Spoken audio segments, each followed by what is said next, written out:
আর যেটা বললেন যে কাউকে কাঁধ দিয়ে খাওয়ার ক্ষমতায় যাওয়া, আমরা ভাই আসলে ক্ষমতায় যাওয়ার বিষয়টা দেখি না। আমরা দেখি যে এটা একটা বিশাল দায়িত্বের বোঝা।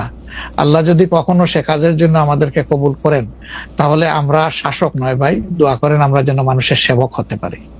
কেউ কেউ বলছেন এবার আপনারা 91-এর বিএনপি যেমন আওয়ামী লীগকে কাঁদিয়ে ক্ষমতা পেয়ে গেছিল, এইবারও আপনাদের এরকম একটা হইতে পারে, এটা কি আপনার মনে হয়? যে মানে মহান আল্লাহ সবচেয়ে ভালো জানেন, তবে আমরা জরিপ করেছি এবং আরো করব।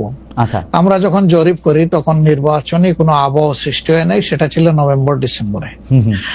আর আমরা এখন নির্বাচনী আবহ কিছুটা এসেছে, সকল অ্যাক্টর এখন ময়দানে কম বেশি ভিজিবল হবেন, তারপরে ইনশাল্লাহ আমরা জরিপ করব। তখন বোঝা যাবে যে আগের মূল্যায়ন আর পরের মূল্যায়নের মাঝে তফাৎটা কতটুকু। আর যেটা বললেন যে কাউকে কাঁধ দিয়ে খাওয়ার ক্ষমতায় যাওয়া, আমরা ভাই আসলে ক্ষমতায় যাওয়ার বিষয়টা দেখি না। আমরা দেখি যে এটা একটা বিশাল দায়িত্বের বোঝা। আল্লাহ যদি কখনো সে কাজের জন্য আমাদেরকে কবুল করেন, তাহলে আমরা শাসক নয় ভাই, দোয়া করেন আমরা যেন মানুষের সেবক হতে পারি। আপনাকে অনেক ধন্যবাদ।